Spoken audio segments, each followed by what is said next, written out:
ప్రభునామమున మీ అందరికీ వందనాలు. ప్రభు మహాదయను బట్టి, ఆయన కరుణా కటాక్షాన్ని బట్టి మనందరం కూడా మరొక ప్రభుదినాన్ని కలిగి ఉండేగా అవకాశాన్ని దేవుడు మనకిచ్చి ఉంటున్నాడు. అంతేకాదు, గత సంవత్సరం 2024 ఈస్టర్ సండే మొదలుకొని 2025 ఈస్టర్ సండే వరకు 12 మాసాలు దేవుడు నిన్ను నన్ను వ్యక్తిగతంగాను మనందరినీ తిరిగి కుటుంబంగాను సంఘంగాను సావాసంగాను సంవత్సరం అంతా కాపాడి ఈ దినం ప్రభువైన యేసుక్రీస్తు వారు ఆయన నీ కొరకు నా కొరకు మరణించి తిరిగి లేచిన దినముగా, పునరుత్థాన దినముగా, మరణమును గెలిచిన దినముగా, సమాధిని గెలిచిన దినముగా, సాతాను గెలిచిన దినముగా ఈ దినం ప్రపంచ యావత్తు ఎంతో సంతోషంతో జరుపుకుంటున్న దినమైంటుంది ఇట్టి పునరుత్థాన దినం. ఈ ప్రపంచంలో మనము చూసినప్పుడు ప్రపంచంలో జరుగుతున్న ప్రతి పరిస్థితిని ఆది నుండి ఇప్పటి వరకు తిరిగి జరగబోయే దినాల్లో కూడా ప్రభు చిత్తమైతే మనం గమనిస్తున్నప్పుడు చరిత్రలో ఇప్పటి వరకు కూడా జరగని ఆశ్చర్యమైన కార్యాలు, సంగతులు కేవలం యేసుక్రీస్తు ప్రభువారి యొక్క జీవితం ద్వారా, ఆయన యొక్క జననం ద్వారా, తిరిగి ఆయన యొక్క మరణం ద్వారా, ఆయన యొక్క పునరుత్థానం ద్వారా, తిరిగి ఆయన ఆరోహణం ద్వారా మాత్రమే జరుగుతూ వచ్చినాయి. ఈ యొక్క ఈస్టర్ సండే ఎంతో ప్రాముఖ్యమైనది, ఎంతో ప్రత్యేకమైనది. యేసుక్రీస్తు ప్రభువారు నీ కొరకు నా కొరకు, లోకంలో ఉన్న ప్రతి మానవాళి కొరకు, మనందరి కొరకు కూడా ఆయన సిలువలో మరణించి సమాధి చేయబడి మానవులైన మనందరి యొక్క పాపముల కొరకు, మన అపరాధముల కొరకు, మన దోష శిక్ష అంతటి కొరకు కూడా ఆయనే మరణించి సమాధి చేయబడి, శుక్రవారం సమాధి చేయబడి, తిరిగి ఆయన చెప్పినట్టుగానే శనివారం తిరిగి ఆదివారం ఉదయకాలం లేఖనాలు కూడా దానికి సాక్ష్యంగా మనం చూస్తూ ఉంటున్నాం. ప్రభుచితమిత ఆరాధనలు కూడా అటు లేఖనాలని మనం ధ్యానం చేద్దాం. 3వ దినం తిరిగి ఆదివారము ఆయన లేచినట్లుగా మనము చూస్తూ ఉన్నాం. కనుక ఈ యొక్క ఈస్టర్ సండే ఎంతో ప్రత్యేకమైనది. కనుక ఇటు దినాన్ని మనం కలిగి ఉండడం అనేది చాలా మనకెంతో ఆశీర్వాదకరము, దీవెనకరమైంటుంది. ప్రియమైన దేవుని ప్రజలారా, అయితే మన దేవుడు ఎలాంటి వాడంటే కొన్ని విషయాలు నేను ఉపద్ఘాతంగా కొన్ని విషయాలు నేను జ్ఞాపకం చేసిన తర్వాత ఆరాధన వర్తమానంలోనికి మనం వెళ్దాం. మన దేవుడు ఎలాంటి వాడంటే సర్వజ్ఞాని అయిన దేవుడు. మన దేవుడు ఎలాంటి వాడు? సర్వజ్ఞాని అయిన దేవుడు. ఈ లోకంలో మానవునికి ఎంతో జ్ఞానము ఎవరితో వచ్చింది, అది కూడా ఎవరి ద్వారా? దేవుని ద్వారానే. యాకోబు రాసిన పత్రికలు మనం చూడగలం. మీలో ఎవరికైనా జ్ఞానము కొదువగా ఉండినలా దేవుని అడగవలను, దేవుడు అతనికి ధారాళంగా ఇచ్చును. మానవుడు ఈ లోకంలో అనేకం కనిపెడుతున్నాడంటే, అనేకమును సృష్టిస్తున్నాడంటే దేవుడిచ్చిన జ్ఞానాన్ని బట్టి ఇది దేవుని యొక్క కృప ఉంటుంది. కానీ మానవ జ్ఞానమునకు మించిన జ్ఞానము దేవునిది. మానవ యొక్క జ్ఞానమునకు మించిన జ్ఞానము దేవునిది. కనుక మన దేవుడు ఎలాంటి వాడు అంటే అనంత జ్ఞాని అని చెప్పుకోవచ్చు, సర్వ జ్ఞాని అని చెప్పుకోవచ్చు. ఒకటి. రెండవది, ప్రియమైన దేవుని ప్రజలారా, రెండవది చూసినట్టయితే మన దేవుడు ఎలాంటి వాడంటే సర్వశక్తి గలవాడు. మన దేవుడు ఎలాంటి వాడు? సర్వశక్తి గలవాడు. ఈ లోకంలో అన్ని శక్తుల కంటే మన యొక్క దేవుని శక్తి ఎంతో ప్రభావితమైనది, బలమైనది, గొప్పది, అది ఎంతో ఉన్నతమైనది. కనుక మన దేవుడు ఎలాంటి వాడంటే సర్వశక్తి గలవాడు. రెండవది. మూడవదిగా చూసినట్లయితే ప్రియమైన దేవుని బిడ్డలారా, మూడవదిగా మన దేవుడు ఎలాంటి వాడంటే ఆయన సర్వాంతర్యామి. సర్వాంతర్యామి. ఆయన ఎక్కడికైనా వెళ్ళగలడు, ఎక్కడైనా ఉండగలడు, ఏ కార్యాన్నైనా చేయగలడు. మూడవదిగా చూస్తే సర్వాంతర్యామి. కనుక మన దేవునికి యొక్క గొప్పతనం ఇలాంటిది. మన దేవుడు ఇలాంటి గొప్ప కార్యాలను చేసేవాడు. కనుక మానవునికి అసాధ్యమైనది దేవునికి సమస్తము సాధ్యం. మానవుడు ఎన్నో చేస్తూ వస్తున్నాడు, కానీ ఇంకా మానవునికి అసాధ్యమైన ఈ భూమి మీద ఎన్నో ఉన్నాయి. ఇంకా మానవుని యొక్క జీవితంలో మానవునికి అసాధ్యమైన పనులు, కార్యాలు ఇంకా ఎన్నో ఉన్నాయి. అయితే మానవునికి అసాధ్యమైంది దేవునికి మాత్రము సమస్తము సాధ్యం. దేవుడు ఏ కార్యానైనా చేయగలడు. దేవుడు శూన్యంలోనే ఏం చేసినాడండి? సృష్టిని చూడండి, ఇలాంటి గొప్ప కార్యాలు చేయగలడు. ఉదాహరణకు ప్రియమైన దేవుని ప్రజలారా, బైబిల్లో ఒక సందర్భం జ్ఞాపకం వస్తుంది. లూకాసు వార్త 1వ అధ్యాయం. లూకాసు వార్త ఇప్పుడు సందర్భం కూడా కాదు, కానీ మరి దేవుడు అనుగ్రహించిన తలంపుని బట్టి నేను దాన్ని మీ ముందు పంచుకోవాలనుకుంటున్నాను. ఇప్పుడు లూకాసు వార్త 1వ అధ్యాయం 34 వచ్చింది చదవండి. 34 వచ్చిన చివరి లైన్ కావాలి మనకు. చదవండి.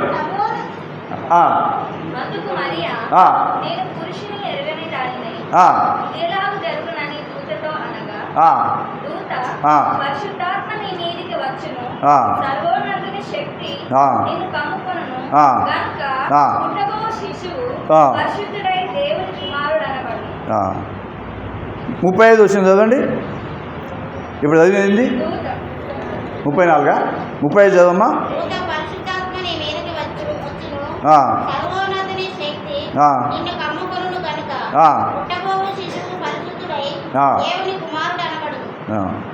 ముప్పై 34 చదవండి. ఇది చాలు. ఇది ఎలాగూ జరుగును. చూడండి, మన జీవితంలో కొన్ని అసాధ్యమైన కార్యాలు, అసాధ్యమైనవి ఉంటాయి.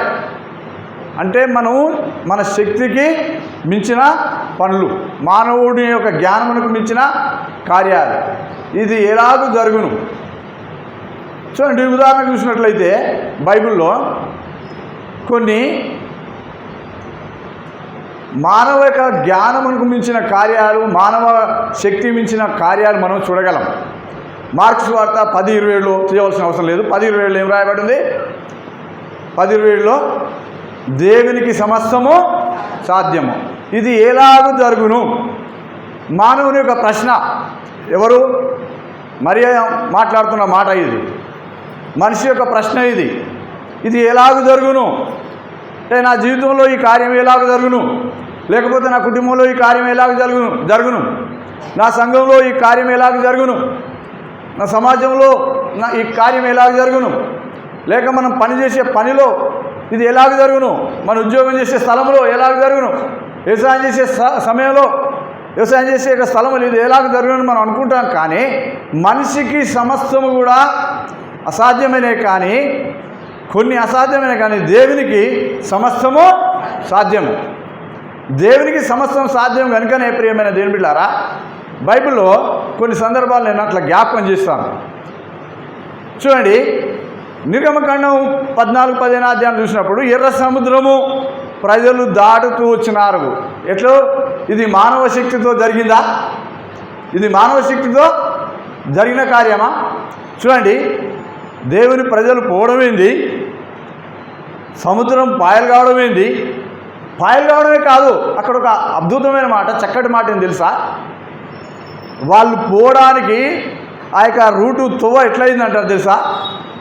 ఆరిన నేల. ఇది సాధ్యమా? ఒకసారి ఆలోచించండి. ఇప్పుడు ఉదాహరణకు వర్షం వచ్చింది. ఇప్పుడు వర్షం వచ్చింది అనుకోండి, మన ముందంతా ఎట్లుంటుంది? బాగా తడి బురద ఉంటుంది. మనం ఇందులోకి రావాలంటే కొంత ఇబ్బంది పడుకుంటూ వచ్చి అక్కడ కడుక్కొని మాత్రం రావాలి. అంటే మామూలు వర్షం వస్తేనే తడి బురదతో ఇబ్బంది పడతాం. కానీ సముద్రము ఏమైంది? ఆరిన నేల. ఇది ఎలాగూ జరుగును? కనుక దేవునికి సమస్తము సాధ్యం.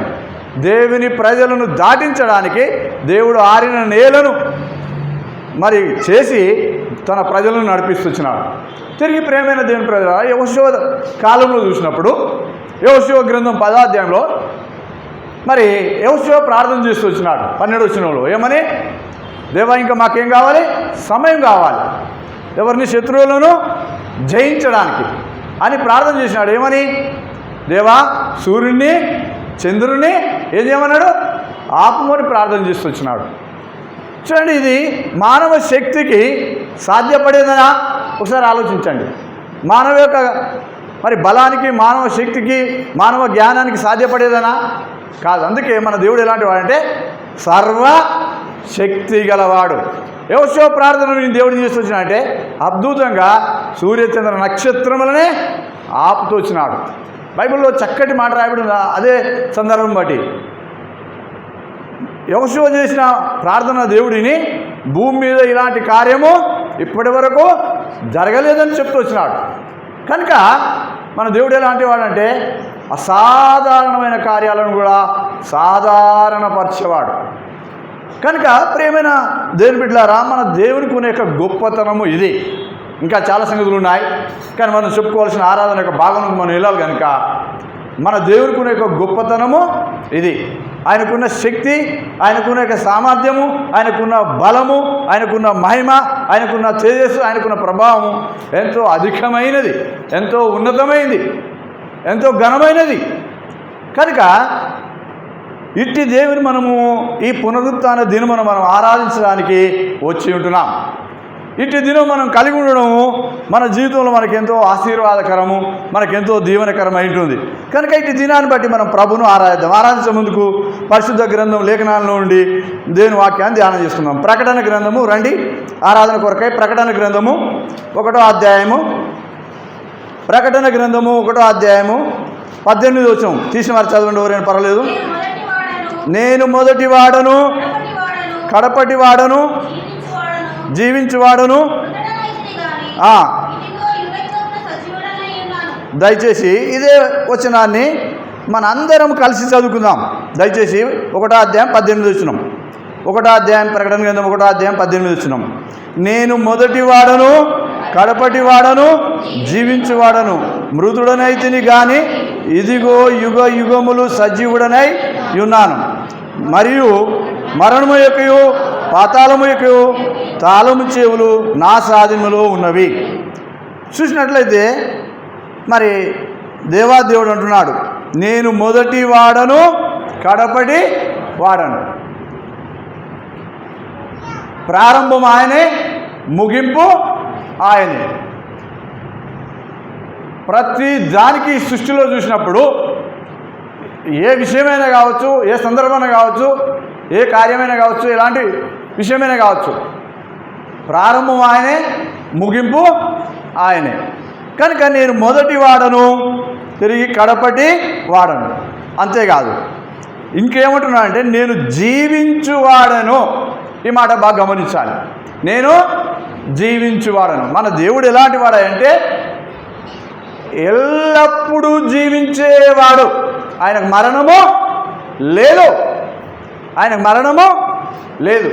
అందుకేమన్నాడంటే నేను మృతుడనైతిని కానీ యుగ యుగములు సజీవుడను. ఆయన మృతుడైనాడు. ఇప్పుడు మనం ఫస్టే చెప్పుకుంటూ వచ్చినాం, శుక్రవారం ఏమైనాడు ఆయన? మానవ యొక్క పాపముల కొరకు, మనందరి పాపముల కొరకు ఆయన చనిపోయినాడు, సమాధి చేయబడ్డాడు. తిరిగి 3వ నాడు ప్రభుదినం మరి ఆయన లేస్తూ వచ్చినాడు. నేను మృతుడనైతిని కానీ యుగ యుగములు నేను సజీవుడను. కనుక మన దేవుడు ఎలాంటి వాడంటే ఎల్లప్పుడూ జీవించేవాడు. ఆయనకు మరణము లేదు. కనుక ఎల్లప్పుడూ జీవించే దేవుని మనం కలిగి ఉన్నాం. ఇట్టి దేవుని మనం ఏం చేయాలంటే ఆరాధించాలి. చూడండి, రండి దయచేసి 1 కొరింథీయులకు రాసిన పత్రిక 15వ అధ్యాయం, 1 కొరింథీయులకు రాసిన పత్రిక 15, 3, 4 వచనాలు చదువుకుందాం. చూడండి. 1 కొరింథీ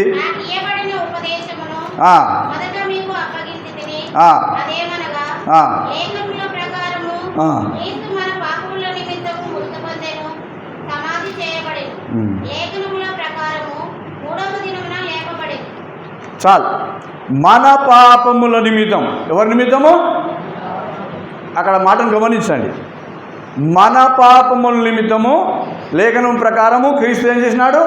మృతి పొందినాడు, తిరిగి 3వ నాడు లేచినాడు. ఎవరి కొరకు మరణించినాడు యేసు ప్రభు? మన యొక్క పాపముల కొరకు, మన యొక్క అపరాధముల కొరకు ఆయన మరణించినాడు, సమాధి చేయబడ్డాడు, తిరిగి 3వ నాడు లేస్తూ వచ్చినాడు. లేఖనం చెప్తా ఉంది. కనుక ఆయన 3వ నాడు సజీవుడిగా లేచినాడు. నేడు ప్రపంచంలో మనం గమనించినట్టయితే ప్రియమైన దేవుని ప్రజలారా, యేసుక్రీస్తు ప్రభువారి యొక్క సమాధి ఒక్కటి తప్ప అన్ని సమాధులు ఏమైనాయి? మూయబడ్డాయి. ఎంతోమంది మహానుభావులు ఈ లోకంలో చనిపోయినారు. పేరు గావించిన వారు, ప్రఖ్యాతి గావించిన వారు, గౌరవ మర్యాద గావించిన వారు, ధనికులు, విద్యావేత్తలు, సైంటిస్టులు, రకరకాల గొప్ప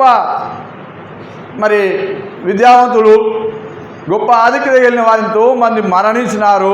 మరణించిన వారి యొక్క సమాధులు ఎట్లున్నాయి? అట్లే మూయబడి ఉన్నాయి. చూడండి, లేఖనాల్లో కూడా చూసినప్పుడు ఆదికాండం 5వ అధ్యాయంలో మనం చూసినప్పుడు ఆదాము ఎన్ని సంవత్సరాలు బతికని రాయబడింది? 930. ఇంకా కొంతమంది ఉన్నారు, వారు అందరి గురించి మనం చదువుకోలేము, చెప్పుకోలేము. మెతుషేల అందరికంటే ఎక్కువ బ్రతికిన ఎవరు? మెతుషేల. ఆయన 969 సంవత్సరాలు బ్రతికి వచ్చినాడు. అంటే ఎన్ని సంవత్సరాలు మానవుడు బ్రతికినా ఒకరోజు మానవుడు చనిపోవాల్సిందే, చనిపోయి పాతి పెట్టవలసిందే. పాతి పెట్టిన తర్వాత వారి సమాధులన్నీ కూడా నేటి వరకు ఏమైనాయి? మూయబడ్డాయి. కానీ లేఖనముల ప్రకారము ప్రభువైన యేసుక్రీస్తు వారు ఏమైనాడు? నేను మనందరి పాపముల కొరకు, అంతేకాదు సర్వలోక మానవుల యొక్క పాపముల కొరకు, సర్వలోక మానవ యొక్క ప్రజల కొరకు ఆయన చనిపోయినాడు, సమాధి చేయబడ్డాడు, తిరిగి సజీవుడిగా 3వ నాడు లేస్తొచ్చినాడు. కనుక నేటి దినాల్లో ఇప్పటి కూడా వెళ్ళి చూడవచ్చు. యేసుప్రభు ఎక్కడో కాదు మరణించింది, యేసుప్రభు ఎక్కడో తిరిగి లేచింది. ఈనాడు కొంతమంది గ్రహించకుండా, ఆలోచించకుండా, ఎంతో విద్యావేత్తలు ఉండి ఎన్నో గొప్ప గొప్ప గొప్ప కార్యాలు, గొప్ప గొప్ప విషయాలు కనిపెట్టేవారై ఉన్నప్పటికీ సైతము ప్రాముఖ్యమైంది దాని విషయమై మనసుంచట్లేదు వాళ్ళు. యేసుప్రభు ఎక్కడ జన్మించినా, ఎక్కడ చచ్చిపోయినాడండి? మన కాండంలో. మనం ఏ కాండంలో ఉన్నాం? ఆసియా కాండంలో ఉన్నాం. ఈ యొక్క యెరూషలేము, ఈ యొక్క ఇశ్రాయేల్ దేశము, యేసుప్రభు మరణించిన యొక్క స్థలము, యేసుప్రభు జన్మించిన స్థలము, యేసుప్రభు మరణించిన స్థలము, యేసుప్రభు తిరిగి లేచిన స్థలము, యేసుప్రభు 33 సంవత్సరాలు మానవుడిగా జీవించిన ఆ యొక్క స్థలము. ఇది ఏ కాండంలో ఉందండి? మన ఆసియా కాండంలోనే. ఒకసారి ప్రపంచ పట్టణాన్ని మనం ముందు పెట్టుకుంటే విద్యావేత్తలు అనబడుతున్న వారు, సత్యాన్ని అన్వేషించే అన్వేషకులు, దైవం గురించిన ఆలోచన, దైవం గురించిన అవగాహన అభివృద్ధి పరచుకోవాలనుకున్న వాళ్ళు ఒకసారి ప్రపంచ పట్టణాన్ని మనం ముందు పెట్టుకొని గమనించినట్టయితే ఆసియా కాండంలోనే యేసు ప్రభువారు జన్మించినాడు, మరణించినాడు, తిరిగి లేచినాడు. కనుక ఎంతోమంది సమాధులు ఈనాడు మూయబడ్డాయి. కానీ యేసు ప్రభువారి యొక్క సమాధి ఒక్కటే ఎట్లుందండి? ఖాళీగా ఉంది. పోయి చూడవచ్చు. చెప్తున్న ప్రతి దానికి రుజువులు ఉన్నాయి. లేఖనం రుజువు చూపిస్తుంది. అక్కడ సాక్షాత్తు కనబడుతుంది. ఎంతోమంది వెళ్తున్నారు, చూస్తున్నారు, వస్తున్నారు, నమ్ముతున్నారు, దీవించబడుతున్నారు, రక్షింపబడుతున్నారు, నెమ్మది నొందుతున్నారు. సంతోషం పొందుతున్నారు, సమాధానం పొందుతున్నారు. కనుక నేటి వరకు కూడా యేసు ప్రభు వారి యొక్క సమాధి ఖాళీగా ఉంది. అని చెప్పినట్టుగా 3వ దినము తిరిగి లేచిన వాడు ఉంటున్నాడు. మన దేవుడు ఎలాంటి వాడు అంటే సజీవుడైన దేవుడు. కనుక లేఖనానుసారంగా ఆయన 3వ దినం తిరిగి లేచినట్టుగా మనం లేఖనాలు చూస్తూ ఉన్నాం. రండి ఇప్పుడు మరి ప్రాముఖ్యమైన అంశంలోకి మనం వస్తున్నాం. మత్తయి సువార్త 28వ అధ్యాయం. మత్తయి సువార్త 28వ అధ్యాయం. మత్తయి సువార్త 28వ అధ్యాయం 1 వచ్చింది చదవండి.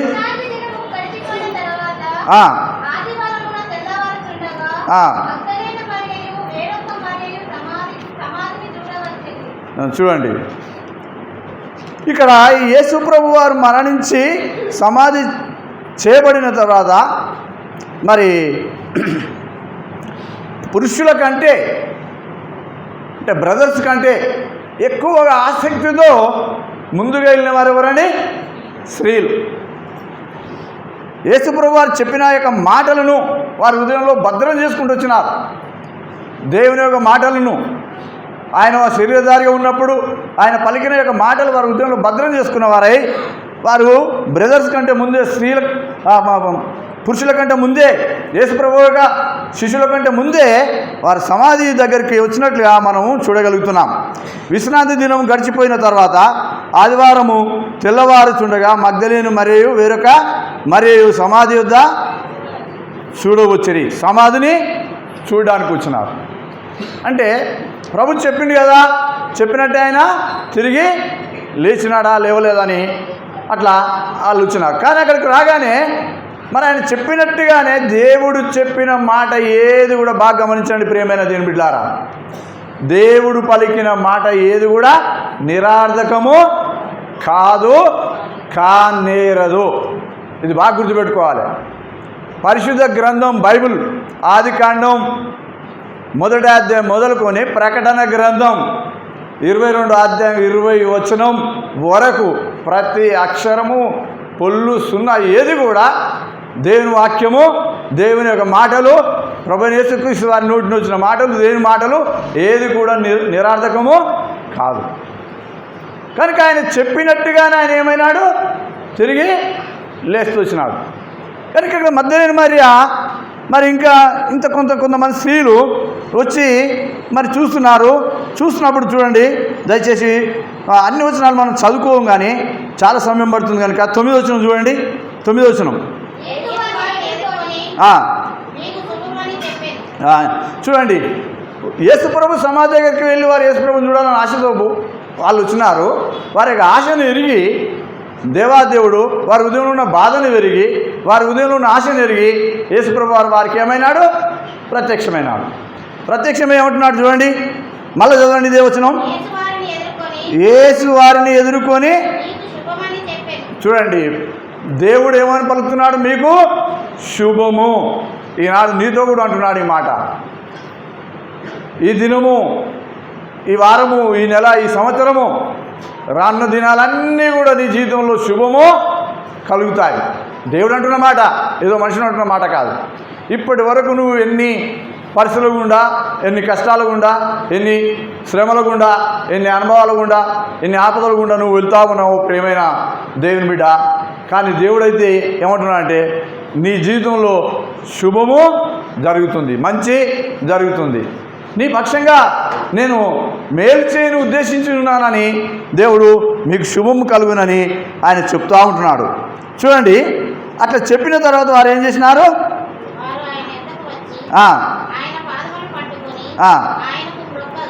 చాలు, ఆయన పాదములు పట్టుకొని వారు ఏం చేస్తూ వచ్చినారు? ఆయనకు మొక్కుతూ వచ్చినారు.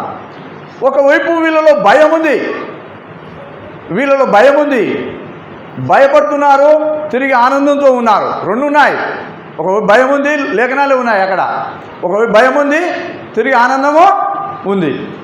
అయినా ప్రభువును చూసిన తర్వాత వారి జీవితంలో ఎంతో సంతోషం, ఆనందం కలిగిన వారై ఉండి ప్రభు యొక్క పాదాలు పట్టుకొని మొక్కుతూ వచ్చినారు.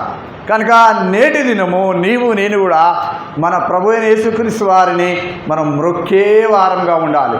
మొక్కడమే ఆయనను ఆరాధించడం, మొక్కడమే ఆయనను మనము స్తుతించడం, మొక్కడమే మనం ఆయనను మరి కీర్తించినాం. కనుక ప్రభువును ఆరాధించడానికి మనం వచ్చి ఉంటున్నాం, ప్రభువును కనపరచడానికి మనం వచ్చి ఉంటున్నాం. ప్రియమైన దేవుని బిడ్డలారా, చూడండి, ఒకటి, ఆయన మీకు శుభము కలుగునుగాక అనే మాట పలుకుతూ వచ్చినాడు. రెండోది ఇదే అధ్యాయంలో చూస్తే మరొక మాటను మనం చూసుకుందాం. 20 వచ్చిన చదవండి.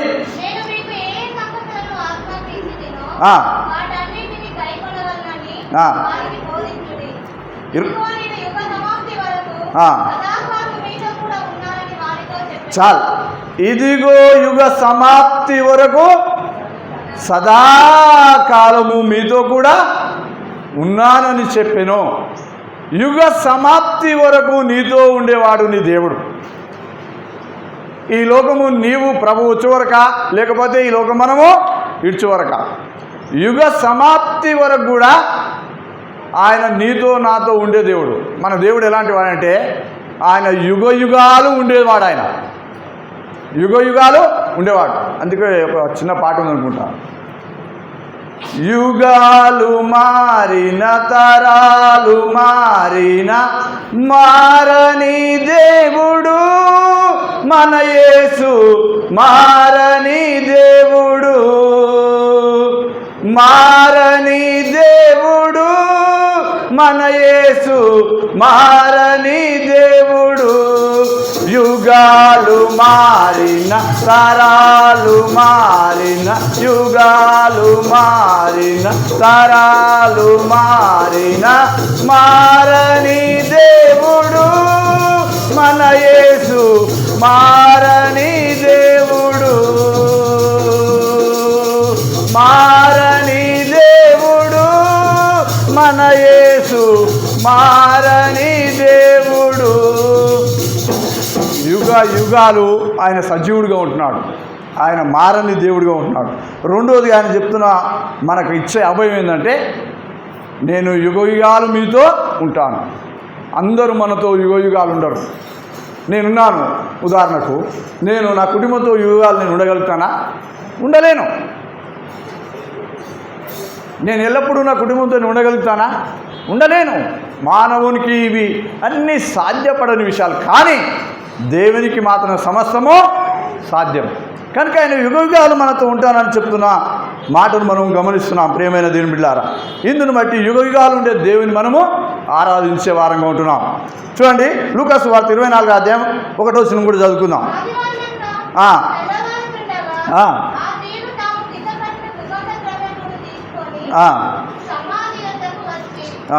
చాలు, సిద్ధపరిచిన సుగంధ ద్రవ్యాలను తీసుకొని వచ్చి, సిద్ధపడి మనం దేవుని మందిరానికి రావాలి, సిద్ధపడి దేవుని మనం ఆరాధించాలి. అబ్రహాము తన కుమారుడైన ఇస్సాకును అర్పించడానికి ఆయన సిద్ధపడి ఎన్ని దినాలు ప్రయాణం చేసినాడండి? 3 దినాలు ప్రయాణం చేస్తూ వచ్చినాడు. సిద్ధపాటు అనేది చాలా అవసరం. సిద్ధపడి రావాలి. బైబిల్ చూసినట్టుగా మత్తయి సువార్తలో అట్లా జ్ఞాపకం చేసుకుందాం. 25వ అధ్యాయంలో ఎంతమంది కన్యకలు ఉన్నారండి? 10 మంది కన్యకలు ఉన్నారు. అందరి పేరు ఏం పేరు? కన్యకలే. 5 కన్యకలు అని ఇవ్వబడింది. బుద్ధి గల వారి కన్యలే, బుద్ధి లేని వారు కన్యలే. కానీ అందులో 5 సిద్ధపడ్డారు, 5 సిద్ధపాటు లేని వారు ఉన్నారు. కనుక సిద్ధపాటు అనేది చాలా ప్రాముఖ్యమైనది. దేని కొరకు సిద్ధపడాలి? ఎవరి కొరకు సిద్ధపడాలంటే, దేని కొరకు సిద్ధపడాలంటే, ప్రియమైన దేవుని బిడ్డ, నీవు నేను మన ప్రభుతో ఉండడానికి సిద్ధపడాలి. దేని కొరకు సిద్ధపడాలి? ప్రభుతో ఉండడానికి సిద్ధపడాలి. లోకం కొరకు కాదు మన సిద్ధపాటు, లోక ఆశల కొరకు కాదు, లోక పేరు ప్రఖ్యాతి కొరకు కాదు, లోక మర్యాదల కొరకు కాదు. మనం దేని కొరకు సిద్ధపడాలంటే ప్రభుతో ఉండడానికి సిద్ధపడాలి. మనం ఎప్పుడు కూడా సిద్ధంగా ఉన్న వారంగా ఉండాలి. ఎందుకంటే ఎప్పుడు ఈ లోకంలో ఏమీ జరుగునో మనకు తెలియదు. ఎప్పుడు ఏం జరుగునో మనకు తెలియదు. నేను ఇంటికి వచ్చినాను. మన ఏరియాకి ఏమొస్తుందని చెప్పినారు? భూకంపం వస్తుందని చెప్పినారు. అది సాధ్యమో, అది అవునో కాదో అదంతా ఎవరికి తెలుసు? దేవునికి తెలుసు. ఇట్లా అన్నగారు ఫోన్ చేసిన తర్వాత, ఇట్లా అని చూసిన తర్వాత మా మిస్సెస్ మా సిస్టరు నవ్వుకుంటున్నది. అంటే సీరియస్ కావాలని లేదు. మరి నువ్వు అక్కడికి పోతుంటున్నావు, క్రీస్తుదాస్ ఏమో రమ్మన్నాడు, మరి నువ్వు అక్కడికి పోతుంటున్నావు కదా, మరి ఇట్లా అంటున్నావు, మరి పరిస్థితి అని అంటే ఆల్రెడీ నేను సిద్ధపడి ఉన్నామ్మా. నేను ఆల్రెడీ సిద్ధపడి ఉన్నాను. అసలు నేను ఎప్పుడో చనిపోవలసిన వాడిని. నిజంగా నేను ఎప్పుడో చనిపోవలసిన నన్ను బ్రతికించుడు 87 కంటే ముందేనే చనిపోవలసిన వాడిని. 87 కంటే 1987 కంటే ముందే నేను చనిపోవలసిన వాడిని. దేవుడు తన మహాకృపను బట్టి బ్రతికించినాడు, రక్షించినాడు. ఆనాటి నుండి ఈనాటి వరకు ఎంతో మంచి ఆరోగ్యాన్ని ఇచ్చినాడు. తన కృపను బట్టి నడిపిస్తూ వస్తున్నాడు. ఇంకోటి, ఒక్కసారి నాకు ప్రాణాపాయకరమైన పరిస్థితి వచ్చింది.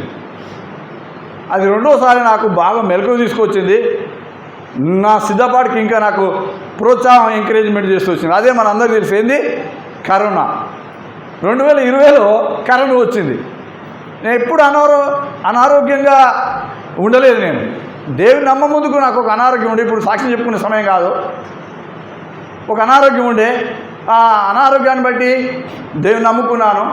దానికంటే ఎక్కువగా కొన్ని తర్కవాదాలతో ఒక వ్యక్తితో దాదాపు 3 నెలలు నేను వాదిస్తూ, ఆ వ్యక్తి ఎంతో ప్రేమపూర్వకంగా, ఎంతో సాత్వికంతో, ఎంతో మంచి మనసుతో నాకు నేను అడిగిన ప్రతిదానికి సమాధానం చెప్తూ, కొన్నిసార్లు ఆ వ్యక్తి మీద నేను అసహించుకున్నప్పటికీ, దూషించినప్పటికీ, ఆ వ్యక్తిని ఇబ్బంది పెట్టినప్పుడు కూడా ఎంతమాత్రం బాధపడకుండా నన్ను ప్రేమిస్తూ దేవుని వాక్యాన్ని అందిస్తూ వచ్చిన వాడుగా నేను చూస్తూ వచ్చినాను. అట్లా నన్ను దేవునిలోనికి నడిపిస్తూ వచ్చినాడు.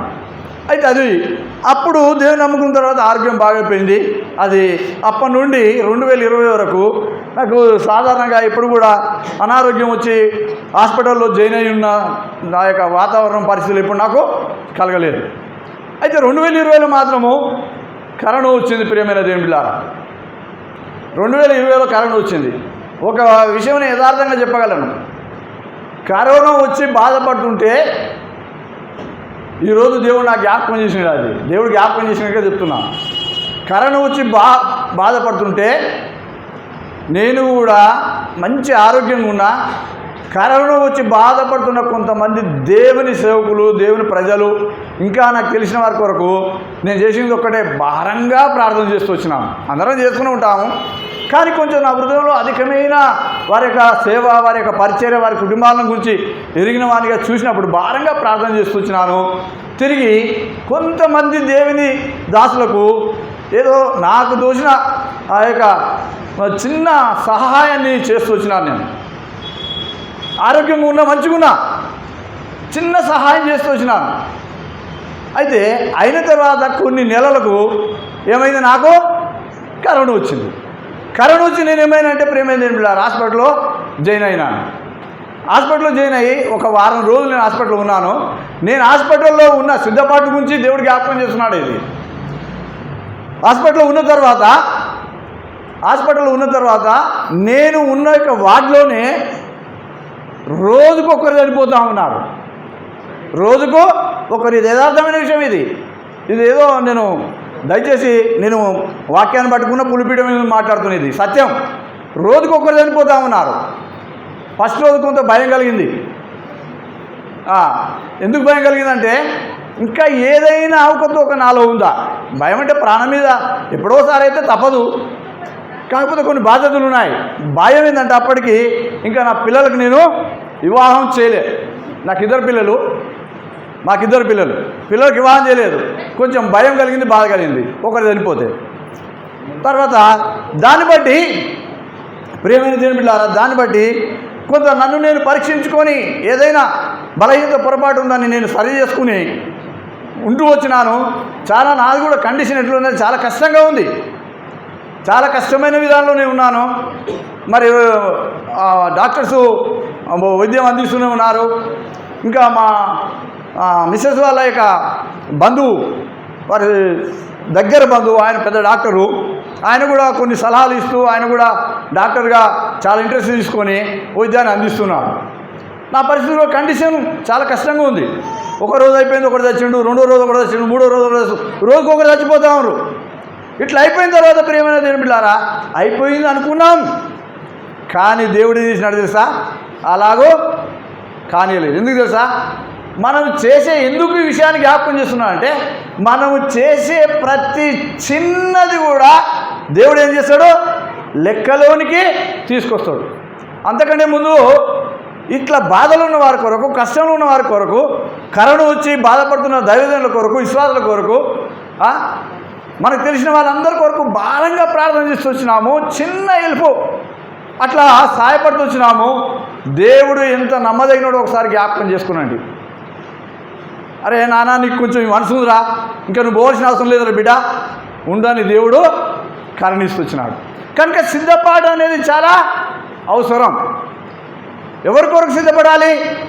దేవుని కొరకు. ఎవరి కొరకు సిద్ధపడాలి? దేవుని కొరకు, దేవుని రాజ్యం కొరకు. ఎప్పుడు కూడా మనం సిద్ధంగా ఉన్న వారంగా ఉండాలి. మన మీదకి ఒక శత్రువు వస్తున్నాడు అనుకోండి, మన మీదకి ఒక పైల్మాన్ వస్తున్నాడు అనుకోండి, ఎవరైనా మనల్ని అటాక్ చేయడానికి, మనం ఎట్లుంటాం? నిర్లక్ష్యంగా ఉంటామా? అలక్ష్యంగా ఉంటామా? మనం ఆయన కంటే ఇంకా అధికమైన ఆలోచనలు, అధికమైన ప్రయత్నాలు చేసి మనం ఏం చేస్తాం? మన జాగ్రత్తలు మనము ఉంటాం. కనుక మీరు సిద్ధపడి వచ్చి దేవుని ఆరాధిస్తున్నారు ప్రియమైన దేవుని బిడ్డలారా. కనుక నా జీవితంలో మనము సిద్ధపాటు కలిగి దేవుని ఆరాధించాలని దేవుడు కోరుతా ఉన్నాడు. చూడండి దయచేసి లూకాసు వార్త 7వ అధ్యాయం, లూకాసు వార్త 7వ అధ్యాయం 13 వచనం చదవండి. లూకాసు వార్త 7:13.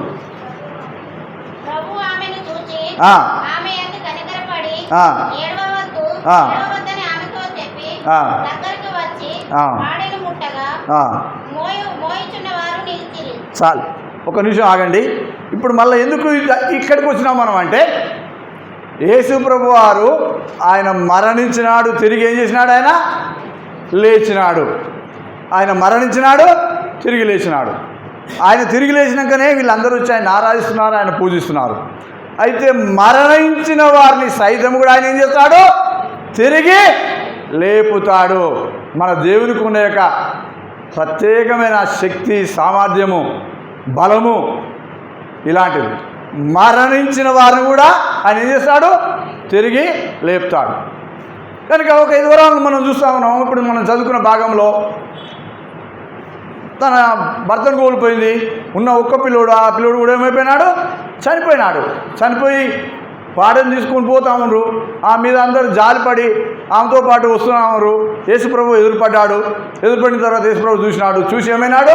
ఆయన కనికెర పడుతూ వచ్చినాడు. కనికెరపడి ఆ యొక్క శవం దగ్గరికి, ఆ పాడ దగ్గరికి వెళ్ళి ఆ పాడని ముట్టగానే ఏమైనాడు? అతడు బాగుపడుతూ వచ్చినాడు. తిరిగి చనిపోయిన వాడు బ్రతుకుతూ వచ్చినాడు. కనుక చనిపోయిన వారు కూడా తిరిగి లేపగలిగిన దేవుడు. ఇక్కడ చూస్తే ఈ వ్యక్తిని, ఈ యొక్క ఎదురాల కుమారుని, చనిపోయిన వారిని తిరిగి లేపుతూ వచ్చినాడు. మార్క్స్ వార్త 5వ అధ్యాయం 14:41 వచనం చూడండి. మార్క్స్ వార్త 5వ అధ్యాయం 14:41 వచనం. 41.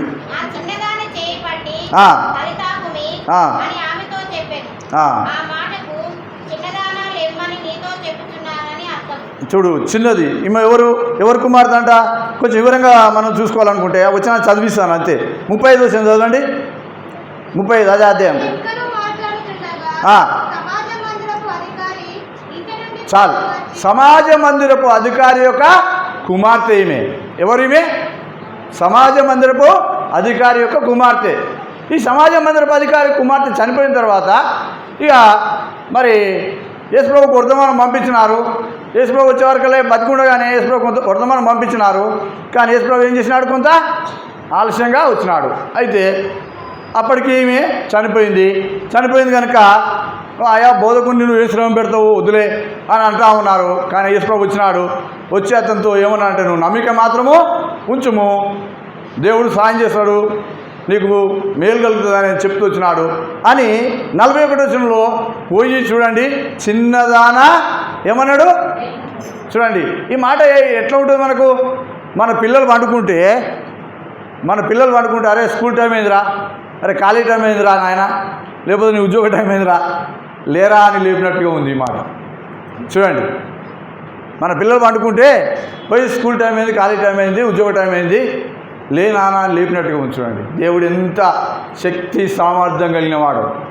ఆయన మరణించడమే కాదు, తిరిగి లేవడమే కాదు, మరణించిన వారిని కూడా తిరిగి లేపే శక్తి సామర్థ్యాలు కలిగిన దేవుడు. రెండవది. మూడవదిగా చూస్తే యోహాను సువార్త 11వ అధ్యాయం. అన్నీ మనకు తెలిసిన విషయాలే. 11వ అధ్యాయం కూడా ఎవరు కనపడతారు? లాజరు కనపడతాడు. 11వ అధ్యాయం 43, 44 వచనాలు. ఆయన అలాగూ చెప్పి లాజరు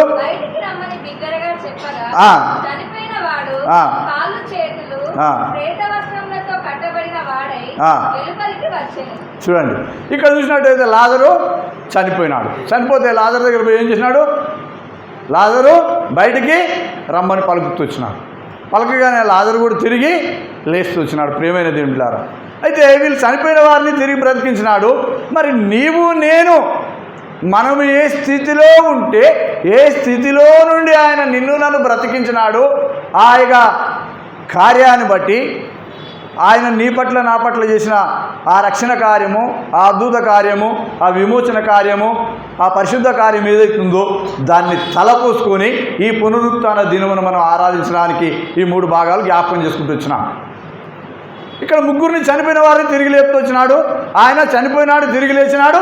తర్వాత ఈ ముగ్గురు కూడా తిరిగి లేపుతూ వచ్చినాడు. నిన్ను నన్ను ఏ విధంగా లేపినాడు, నిన్ను నన్ను ఏ విధంగా విడిపించినాడు, నిన్ను నన్ను ఏ విధంగా రక్షించినాడు, నిన్ను నన్ను ఆరాధకునిగా ఎట్లా చేసినాడు, నిన్ను నన్ను స్తుతించేవాడిగా గణపరిచేవాడిగా ఎట్లా చేసినాడు, ఏ విధమైన కార్యం చేసినాడో, ఒకప్పుడు నా స్థితి ఏంది, ఒకప్పుడు నీవు నేను మనందరం ఎట్లా ఉన్నాము, అలాంటి స్థితి నుంచి ఈనాడు ఈ స్థితికి ఎలాగ వచ్చినాం, ఇది ఎవరి ద్వారా కలిగింది, ఈ విషయాలను మనం చూసుకొని త్వరలో ఆరాధనకు వెళ్దాం. రండి. ఎఫెసీయులకు రాసిన పత్రిక, ఇవన్నీ మనకు తెలిసిన లేఖనాలే. ఎఫెసీయులకు రాసిన పత్రిక 2వ అధ్యాయం 1వ వచనం. మీ అపరాధం చేతను పాపముల చేతను సచ్చిన వారై ఉండగా ఆయన మిమ్మును క్రీస్తుతో కూడా బ్రతికించెను. చూడండి, మీ అపరాధముల చేతను మీ పాపముల చేతను మీరు సచ్చిన వారై ఉండగా. ఈ 3 దినాల్లో ఈ 2 మాటలే మనం బాగా వినబడతా ఉన్నాయి. ఒకటేంది? మరణము, తిరిగి లేవడం. మరణము, తిరిగి లేవడం ప్రభు యొక్క జీవితంలో జరిగే కార్యం. ఇప్పుడు వర్తమానంలో కూడా ఇవే యొక్క సందర్భాలు మనం ధ్యానం చేసుకుంటా ఉన్నాం. చూడండి, మన అపరాధం చేత మన పాపం చేత మనం ఏమైనా సచ్చిన వారముగా ఉన్నాం, చచ్చిపోయినాం, జీవం లేదు, శరీరంగా బ్రతికి ఉన్నాం తప్ప, కానీ ఆధ్యాత్మికంగా మనందరం కూడా ఇట్లున్నా చనిపోయినాం. మన సృష్టికర్త ఎవరో మనకు తెలియదు, మన పాప విమోచకుడు ఎవరో మనకు తెలియదు. మనందరూ కూడా ఏం కలిగజేసిందంటే యుగ సంబంధమైన దేవత అవిశ్వాసులైన వారి యొక్క నేత్రంకి ఏం కలిగజేసి వచ్చింది? గుడితనం కలిగేసి. చూడడానికి కళ్ళు నూలమే, చెవులు నూలమే. ఎన్నిసార్లు మనకు దేవుని వాక్యం వినిపించబడలే, ఎంతమంది దేవుని దాసుల ద్వారా వినిపించబడలే, లేకపోతే బహిరంగ సువార్త ద్వారా వినిపించబడలే, స్నేహితుల ద్వారా వినిపించబడలే. అయినప్పటికీ చెవులు లేని వారంగా, చూడడానికి కళ్ళు లేని వారంగా, మరి అన్నీ ఉండి కూడా అన్నీ లేని వారంగా మనం బ్రతుకుతూ వచ్చినాం. చనిపోయిన స్థితిలో, ఆధ్యాత్మికంగా చనిపోయిన స్థితిలో ఉంటూ వచ్చినాం. కనుక మన పాపముల చేత, మన అపరాధం చేత మనం ఏమైపోయినాం? చచ్చిపోయినాం. చచ్చిపోయిన నిన్ను నన్ను ఆయన బ్రతికిస్తూ వచ్చినాడు. ఎలాగ బ్రతికించినా అంటే చూడండి, ఇదే అధ్యాయము, దయచేసి 2వ అధ్యాయం 3వ వచనం చదవండి.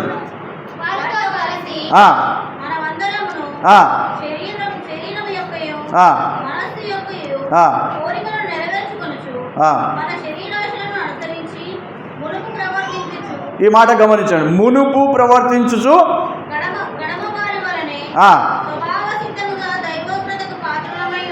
చాలు, దైవ ఉగ్రతకు పాత్రులము. ఒకప్పుడు దైవ ఉగ్రతకు పాత్రులముగా నీవు నేను జీవిస్తున్నాం. దేవుని ఉగ్రత మన మీద ఎంతో సమీపంగా ఉంది. అలాగనూ ఉన్నాం మనం. సృష్టికర్త నిరక సృష్టిని పూజిస్తూ దైవోగ్రతకు పాత్రలమై ఉన్నాము. ఒకటి చూడండి. తర్వాత ఇదే అధ్యాయం 4వ వచనం కూడా చదవండి. దేవుడు కరుణా సంపన్నుడై ఉండి, చూడండి, మనము మన అపరాధముల చేత సచ్చిన వారమై ఉండగా ఉండి సైతము, ఈ మాట బాగా గమనించండి, మన ఎడల చూపిన తన మహా ప్రేమ చేత మనలను క్రీస్తుతో కూడా బ్రతికించెను. మన పాపముల చేత మన అపరాధముల చేత సచ్చిన నిన్ను నన్ను ప్రియమైన దేవుని బిడలారా, ఆయన మహాప్రేమ చేత ఆయన ఏం చేస్తూ వచ్చినాడు? బ్రతికిస్తూ వచ్చినాడు. దైవోగ్రతకు పాత్రమైన మనము, మన పాపాన్ని బట్టి మన అపరాధం బట్టి చచ్చిపోయిన స్థితిలో ఉన్న మనల్ని ఆయన తన మహాప్రేమ చేత ఆయన ఏం చేస్తూ వచ్చినాడు? బ్రతికిస్తూ వచ్చినాడు. చూడండి, ఇదే అధ్యాయం 5 వచ్చింది, చదవండి. 5:2-5.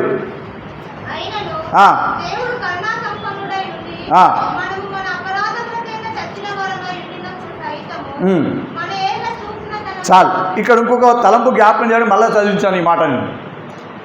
దేవుడు ఎలాంటి వాడట? కరుణ సంపన్నుడు.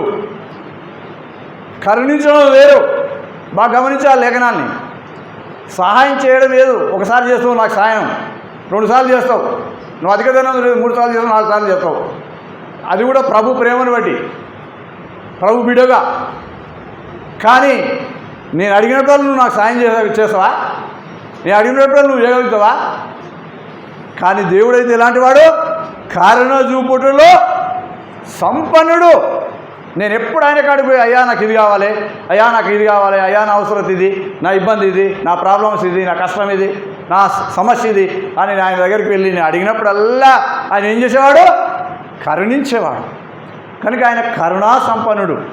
కరుణా సంపన్నుడైన దేవుడు నిన్ను నన్ను, దైవ ఉగ్రతకు పాత్రలైన నిన్ను నన్ను ఆయన కరుణించి మన పాపముల చేత మన అపరాధం చేత సచ్చిన వారమై ఉన్న మనల్ని సైతము తన మహాప్రేమ చేత, లేఖనం గమనించాలి. ప్రేమ వేరు, ప్రేమ వేరు. అందరూ సాధారణంగా ప్రేమ లేని ఎవరు కాదు. మన తల్లిదండ్రులను మనం ప్రేమిస్తాం, మన అక్కదండ్రులను మనం ప్రేమిస్తాం, మన అన్నలను మనం ప్రేమిస్తాం, మన భార్య బిడ్డలను మనం ప్రేమిస్తాం. అయితే మన ప్రేమలో మార్పు ఉంటుంది. ప్రేమైన దేవుని బిడ్డలారా, బాగా గమనించండి. మన ప్రేమలో మార్పు కంపల్సరీ కలుగుతుంది. ఎట్లా చెప్పగలుగుతున్నాం అంటే, ఈ మధ్యకాలం మనం ఒకటి ఇంటికి వచ్చినాం. ఒక సహోదరు, ఒక స్త్రీ ఏం చేసింది? తన ప్రేమలో మార్పు వచ్చి తన భర్తను చంపి ఇంకా వేరే తను ఒక చెడు ఆలోచనతో పోయి తన 3 పిల్లల్ని ఏం చేస్తూ వచ్చిందండి? 3 పిల్లల్ని చంపుతూ వచ్చింది. ఎవరండి? కన్న తల్లి. ఇది కొంతమంది తెలిసిన, కొంతమంది తెలియకపోవచ్చు బహుశా. నిజంగా ఆ సందర్భం విన్నప్పుడు చాలా నా హృదయం బాగా బాధ అనిపించింది. ఎంత విషాదకరమైన విషయం, ఎంత బాధకరమైన విషయం. అపవాది ఎంత కఠిన పరిస్థితి వచ్చినాడు, ఎంత ఈమెను మరి పాపమనే రొంపిలోనికి తీసుకుపోతూ వచ్చినాడు అని చాలా బాధ కలుగుతూ వచ్చింది. కనుక ఆమె ప్రేమలో మార్పు వచ్చింది. ఆరంభంలో మంచిగా ఉంది ఆమె ప్రేమ, భర్తను చూసుకుంది, పిల్లల్ని చూసుకుంది. కానీ తర్వాత ఆమె ప్రేమలో మార్పు వచ్చింది. మానవ ప్రేమలో మార్పు వస్తుంది, దేవుని ప్రేమలో మార్పు రాదు. ఇట్లా ఒక నూతన వివాహమైన, దయచేసి సందర్భం బట్టి చెప్తా ఉన్నాను, వివాహమైన ఒక జంట పోతుందంట. జంట పోతుంటే కొత్తలో ఎట్లుంటుందంటే, వివాహం తర్వాత, మ్యారేజ్ అయిన తర్వాత, వివాహం అయిన తర్వాత కొత్తలు ఎట్లున్నారు? ఒకరికొకరు దేవుని అందరి కుటుంబాల్లో ఉన్నదే ఇది, దేవుడు మనకిచ్చిన ఇది. కొత్తలో అందరం ఎట్లుంటాం? చాలా సంతోషంగా, చాలా అన్యూన్యంగా, చాలా అతుక్కొని ఉంటాం. అయితే వివాహం అయినాక ఒక 6 నెలల తర్వాత మార్పు వచ్చింది. వివాహం అయిన కొత్తలో ఒక ఆయన అడిగిందంట తన భార్య ఉండి, ఏమండి నాకు మైసూర్ పాకు తినాలనిపిస్తుందండి అని అడిగిందంట. దయచేసి క్షమించాలి, సందర్భం బట్టి నేను చెప్పాల్సి వస్తుంది. నాకు ఏం తినాలనిపిస్తుంది? మైసూర్ పాకు తినాలని అనిపిస్తుందండి అని అడిగిందంట. ఎప్పుడు? వివాహమైన రోజే. వివాహమైన కొత్తలో కూడా కాదు, వివాహం అయ్యింది, మంచిగా అందరు తినరు, అంత అయిపోయిన తర్వాత ఇక ఆమె ఏమండి నాకు మైసూర్ పాకు తినాలనిపిస్తుందండి అని చెప్పిందంట. చెప్తే అయ్యగారు బ్రదర్ ఏం చేస్తూ వచ్చినాడు? సిస్టరు మైసూర్ పాకు అడిగింది, కానీ ఆయన ఎక్కడ పోయి తెచ్చిండు తెలుసా మైసూర్ పాకు? మైసూరు పోయి తెచ్చిండు. ఎక్కడికి పోయిండు? మైసూరు పోయి మైసూర్ పాకు తెచ్చాడు. అరే మైసూర్ పాకు తెమ్మంటే ఇటబా గంట ఆడా, 2 గంటలు ఆడా, రోజు ఆడా, ఏదని ఏమో చూస్తూ ఉంది. ఆఖరికి మొత్తం మీద ఏదో విధంగా ఎట్ట తెలియపరిచిండో మొత్తం మీద వచ్చిండు, మైసూర్ పాకు తీసుకుని వచ్చిండు. చూడండి, మొత్తం మీద ఆ సిస్టర్ చాలా హ్యాపీ అయింది. అబ్బా నా ఇటువంటి భర్త లోకంలో అసలు ఎక్కడ కూడా ఎవరికి లేడు, నా భర్త ఎంత మంచోడు చూడు అని చాలా సంతోషించింది, చాలా ఆనందించింది. నెల అయిపోయింది, 2 నెలలు అయిపోయింది, 3 నెలలు, 5 నెలలు, 6 నెలలు అయిపోయింది. ఎంత? 1 సంవత్సరంలో సగమే, 1 సంవత్సరంలో సగం. 6 నెలలు గడిచిన తర్వాత ఈ సహోదరుడి, ఏమండి నాకు మళ్ళా మైసూర్ పాక్ తినాలనిపిస్తుందండి అని అడిగిందంట. ఏమని అడిగింది? మళ్ళీ మైసూర్ పాక్ తినాలనిపిస్తుందని అని అడిగింది. అడిగితే అప్పుడు అంటుండు కదా బ్రదరు, మైసూర్ పాక నీ ముఖానికి, చూడండి మైసూర్ పాక నీ ముఖానికి. ఎన్ని నెలలు? 6 నెలలు మాత్రమే.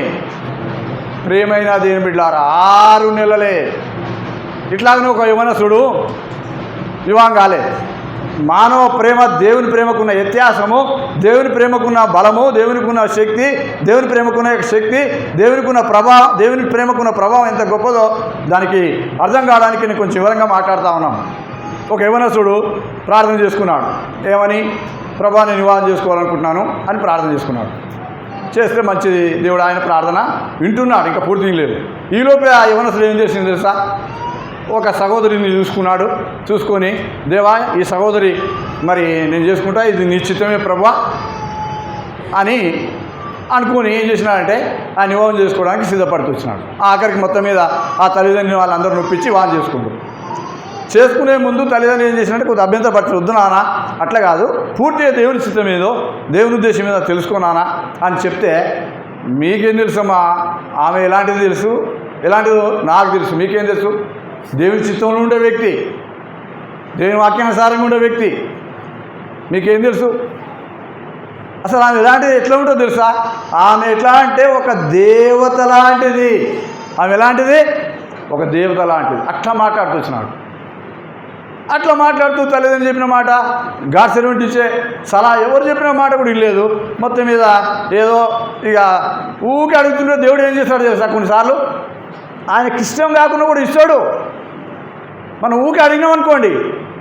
ఎప్పుడు కూడా ప్రియమైన దేవుని ఒక ఆత్మీయ సలహా నేను ఇస్తున్నాను. నేను దేవుణ్ణి ఏమిటి కొరకు అడగాలి, ఎందుకు అడగాలంటే మన అవసరాలు తీర్చుకోవడానికి మాత్రమే దేవుణ్ణి అడగాలి. మన కోరికలు తీర్చుకోవడానికి దేవుణ్ణి అడగొద్దు.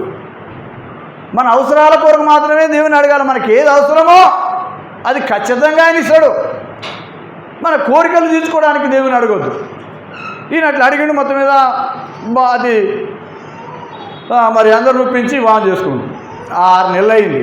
6 నెలలు అయిపోయిన తర్వాత ప్రియమైన దేవుని బిడ్డలారా, దేవత అన్నాడు 6 నెలలు అయినాక దేవుని సేవకుని కాడికి వచ్చి, అయ్యా వివాహం అయింది, ఇట్లా నెల అయిపోయింది, 2 నెలలు అయిపోయింది, 3 నెలలు అయిపోయింది, మంచినే, కానీ 4వ నెలల నుంచి 5వ నెలల నుంచి వెళ్ళి కష్టంగా అయిపోయింది, ఇప్పుడు 6వ నెలలు ఇంకా అతి కష్టం అయిపోయింది, ఇది పరిస్థితి అని చెప్పినాడు. మరి అప్పుడు నువ్వు ఇట్లా అన్నావు కదా అంటే, లేదయ్యా అని చెప్పి ఇప్పుడు ఏమని ప్రార్థన చేస్తుంది తెలుసా? అప్పుడేమో తండ్రితోని ఆమె దేవత అన్నాడు. ఇప్పుడు ఏమని ప్రార్థన చేస్తున్నాడంటే, అయ్యా ఈ దయ్యం నాకు వద్దు ప్రభువా, ఈ దయ్యాన్ని పంపించు. 6 నెలల ముందు దేవత, 6 నెలల ముందే దేవత అయిపోయింది. 6 నెలలు తిరిగే వరకు ఏమైపోయింది? ఈ దయ్యం వద్దయ్యా, ఈ దయ్యాన్ని పంపించయ్యా, ఈ దయ్యాన్ని పంపించాయని ప్రార్థన చేస్తుంది. కనుక ప్రియమైన జీవము గల దేవుని బిడ్డ, మానవ ప్రేమలో ఇలాంటి మార్పు ఉంటుంది, కానీ దేవుని ప్రేమలో ఎలాంటి మార్పు ఉండదు. ఆయన ప్రేమ మారనిది, మార్పు చెందనిది. అందుకే ఆయన ఏమంటున్నాడంటే, తన మహాప్రేమ చేత, ఏ ప్రేమ? మహాప్రేమ చేత ఆయన నిన్ను నన్ను ప్రేమించి, నీవు నేను కూడా అపరాధం చేత నీవు నేను సచ్చిన వారమై ఉన్నప్పుడు సైతము, దైవోగ్రతకు పాత్రమైనప్పుడు సైతము, చూడండి దేవునికి విరోధంగా మనం జీవిస్తున్న వారం అయినప్పటికీ సైతం ఆయన నిన్ను నన్ను ప్రేమించి, తిరిగి అంతేకాదు ఆయన కరుణించి కటాక్షించి నిన్ను నన్ను క్షమించి రక్షించి ఆయన క్రీస్తుతో కూడా మనల్ని బ్రతికించినాడు. యేసు ప్రభువారు ఏ విధంగా అయితే చనిపోయి తిరిగి లేచి వచ్చినాడో ఈ ఈస్టర్ సండే నిన్ను నన్ను కూడా అలాగునే నిన్ను నన్ను బ్రతికిస్తూ వచ్చినాడు. ఇందును బట్టి మనం దేవుని ఏం చేయాలి? ఆరాధించాలి. ఇందును బట్టి మనం దేవుని ఘనపరచాలి. కనుక చూడండి, ఒక్క వచనాన్ని చదువుకొని మనం ముగించుకుందాం. కొలసీలకు రాసిన పత్రిక 1వ అధ్యాయం 13వ వచనం. కొలసీ 1:13.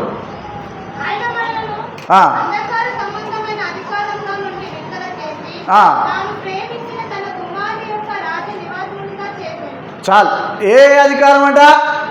అంధకార సంబంధమైన అధికారములో నుండి, అపవాది యొక్క అధికారంలో, అపవాది యొక్క సాధనం నుండి ఆయన నిన్ను నన్ను విడిపించి ఆయన దేవుని రాజ్య వారసునిగా, ఆయన కుమారుని యొక్క రాజ్య వారసునిగా చేస్తున్నాడు. ఇందును బట్టి దేవా నేను నిన్ను ఆరాధిస్తున్నానయ్యా, ఇందును బట్టి నేను నిన్ను ఘనపరుస్తున్నానయ్యా. మగ్దలేని మరియా, మరి ఇంకా ఇతర స్త్రీలు ఏ విధంగా అయితే నిన్ను ఆరాధిస్తూ వచ్చినారో ఆ విధంగా నేను నిన్ను ఆరాధిస్తున్నానయ్యా అని మనం దేవుని ఆరాధించాలి. యేసుప్రభువు వారు మరణించినాడు, తిరిగి లేచినాడు. లేచి అనేకులకు అగుపడుతున్నాడు, తన శిష్యులకు అగుపడుతున్నాడు. ఒకానొక సమయంలో 500 మందికి ప్రత్యక్షమైతూ వచ్చినాడు. అపోస్తలుడైన పౌలు కూడా సాక్ష్యం ఇస్తున్నాడు. ఆయన నాకు కూడా కనబడుతూ వచ్చినాడు, ఆయన నాతో కూడా మాట్లాడినాడు, ఆయన కూడా సాక్ష్యం ఇస్తూ ఉంటున్నాడు. కనుక మరి ఆయన మరణించినాడు, తిరిగి లేచినాడు. కనుక నిన్ను నన్ను కూడా ఆ విధంగానే ఆయన మన అపరాధం చేత, పాపముల చేత సచ్చిన మనల్ని తిరిగి ఆయన బ్రతికించినాడు, లేపినాడు. కనుక ఇందుని బట్టి దేవుని మనం ఆరాధిద్దాం. దేవుడు ఆ విధంగా మనకు సహాయపడును. ఆరాధనకు వెళ్దాం.